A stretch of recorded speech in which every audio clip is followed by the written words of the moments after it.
விடிஞ்சிருச்சு போல. நம்ம லட்சுமியும் கத்துறாங்க, கோழியும் கத்துது. எழுந்திருப்போம். என்னது இது?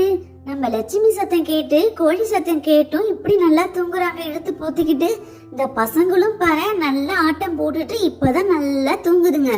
அங்க கண்ணப்பனும் ராமும் பாரு எப்படி தூங்குறாங்கன்னு. என்ன நல்லா விடிஞ்சிருச்சு போல.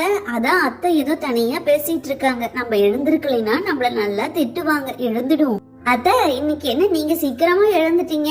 என்னாச்சு? ஏதோ உடம்பு சரியில்லையா என்ன? எனக்கு உடம்புலாம் நல்லாதான் இருக்கு. ஏன் பொண்ணு மது இன்னைக்கு ஊர்ல இருந்து வரால, அந்த சந்தோஷம் தான். ராத்திரி எல்லாம் தூக்கமே இல்லையா?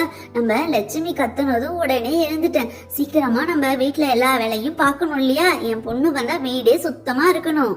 அத்தம்மா, இன்னைக்கு மது வராங்களா? எனக்கு தெரியவே தெரியாது. யாருமே என்கிட்ட சொல்லவே இல்லையே. சரி, இன்னைக்கு மதுக்கு என்னென்ன பிடிக்குமோ அந்த சமையல்லாம் நான் செஞ்சு வைக்கிறேன். ராமு, கண்ணப்பா எழுந்துருங்க. இன்னைக்கு மது வரா, நம்மளுடைய தங்கச்சி வராலே. ஏதாவது அக்கறை இருக்கா உங்களுக்கு? 2 பேரும் நல்லா இப்படி தூங்குறீங்க. எழுந்து போய் அவளை ஏர்போர்ட்டுக்கு போய் கூட்டிட்டு வாங்க. எழுந்துருங்க சீக்கிரம். எனக்கும் தெரியுமா, என் தங்கச்சிய பத்தி எனக்கு அக்கறை இல்லையா என்ன? அவ போன் போடுவா ஏர்போர்ட்ல ஏரோப்ளேன் ஏறினதும். அப்ப நம்ம போயிட்டு இங்க கரெக்டா இருந்தா போதும். இப்பயே போய் நம்ம என்ன பண்ண போறோம்? ராமு, நானும் வரேன்ப்பா. நானும் இந்த ஊர்ல உள்ள ஏர்போர்ட் எல்லாம் பார்க்கவே இல்லை. எங்க கிராமத்துல என்ன ஏர்போர்ட்டா இருக்கு? நல்ல வயல்வெளி, சுத்தமான காத்து, இதெல்லாம் தான் இருக்கும். சரி, நாங்க வந்தோம். இந்த ஏர்போர்ட் எல்லாம் சுத்தி பார்த்துட்டு மதுவையும் கூட்டிட்டு வரலாம். சரி வாங்க அண்ணே, நம்ம போயிட்டு ஃப்ரெஷ் அப் ஆயிட்டு ரெடி ஆகலாம்.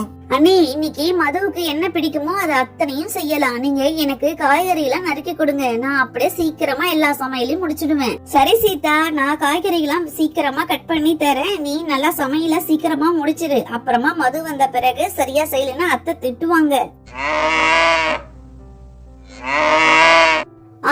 லட்சுமி, இதோ வந்துட்டேன். என் பொண்ணு வரான்ற சந்தோஷத்துல நான் உன்னை கவனிக்கவே இல்லை. இரு, வந்து உனக்கு புல்லெல்லாம் போடுறேன், தண்ணி எல்லாம் வைக்கிறேன்.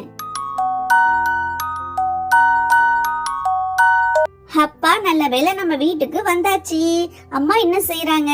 அண்ணிங்க என்ன செய்யறாங்க? இந்த குட்டீஸ் எல்லாம் என்ன செய்யறாங்க? நம்ம வீட பார்த்து எவ்வளவு நாளா ஆச்சு. ஆசையா இருக்கு. சரி, உள்ள போலாம். பப்பு, சுப்பு, நல்லா தூங்குறீங்களா? மீனுக்குட்டி செல்லம், நான் உன்னை குட்டியா பாத்தேன்டா. இப்ப என்ன நல்லா வளர்ந்துட்ட. அத்தை வந்திருக்கேன், நீ மட்டும் தூங்குறியா? அண்ணி எல்லாம் என்ன செய்யறாங்க?